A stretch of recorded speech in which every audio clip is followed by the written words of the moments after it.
भारत और अमेरिका के बीच हाल ही में हुई ट्रेड डील ने एक नई बहस छेड़ दी है।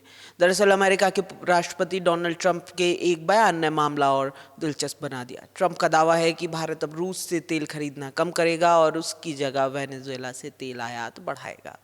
भारत सरकार की तरफ से इस पर कोई आधिकारिक बयान फिलहाल नहीं आया है, लेकिन सवाल बड़ा सीधा है।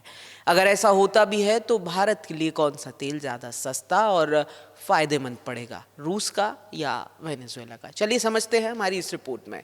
सबसे पहले बात करते हैं वेनेजुएला की। कागजों पर देखें तो वेनेजुएला किसी भी तेल उत्पादक देश से पीछे नहीं है। उसके पास दुनिया का सबसे बड़ा प्रमाणित कच्चे तेल का भंडार है, करीब 303 अरब बैरल, यानी दुनिया के कुल तेल भंडार का लगभग 20% अकेले वेनेजुएला के पास है। सुनने में ये बहुत बड़ी ताकत लगती है, लेकिन हकीकत में वेनेजुएला कभी भी तेल बाजार का बड़ा खिलाड़ी बन ही नहीं पाया। इसकी वजह है कमज़ोर इंफ्रास्ट्रक्चर, पुरानी रिफाइनिंग तकनीक और सालों से चली आ रही राजनीतिक और आर्थिक अस्थिरता।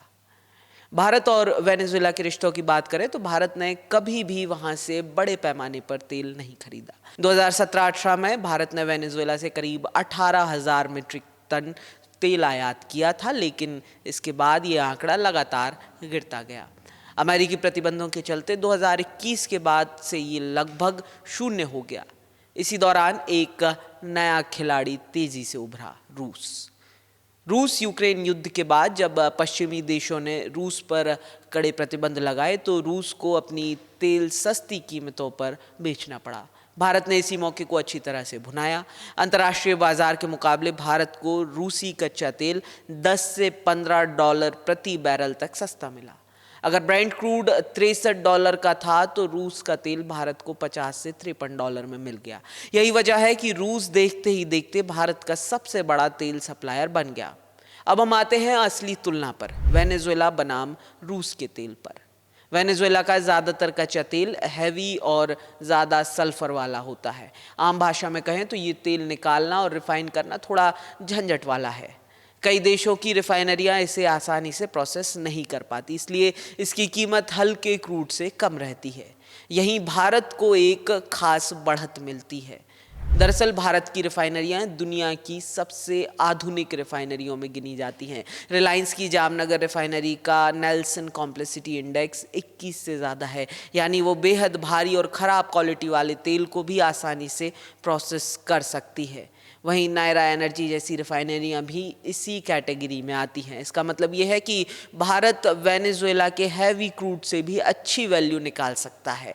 लेकिन तस्वीर का दूसरा पहलू भी है। वेनेजुएला भारत से बहुत दूर है।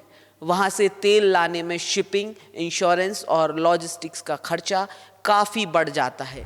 इसके अलावा वेनेजुएला का वैश्विक तेल उत्पादन कुल सप्लाई का सिर्फ करीब 1% ही है, यानी वहाँ से अचानक बहुत बड़ी मात्रा में तेल मिलना आसान नहीं है।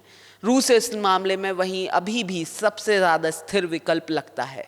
दूरी कम है, सप्लाई चेन पहले से बनी हुई है और कीमत भी फिलहाल अनुकूल है। हाँ, प्रतिबंधों की वजह से कभी कभी सप्लाई में उतार चढ़ाव ज़रूर आता है। इसी बीच भारत ने अमेरिका से तेल आयात भी तेज़ी से बढ़ाया है। इससे साफ है कि भारत किसी एक देश पर निर्भर नहीं रहना चाहता। इसकी रणनीति साफ है, जहां से सस्ता, सुरक्षित और भरोसेमंद तेल मिले वहां से खरीदो। निष्कर्ष यही है कि वेनेजुएला भारत के लिए रूस का विकल्प नहीं बल्कि एक अतिरिक्त ऑप्शन हो सकता है।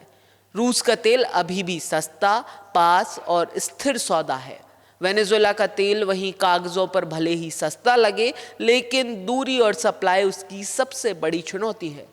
भारत की असली ताकत यही है कि वो दुनिया के किसी भी कोने से तेल मंगाकर उसे इस्तेमाल लायक बना सकता है, और यही उसे ग्लोबल एनर्जी गेम में मजबूत बनाती है। ऐसे ही इंटरेस्टिंग स्टोरीज के लिए बने रहें द प्रेस हिंदी के साथ।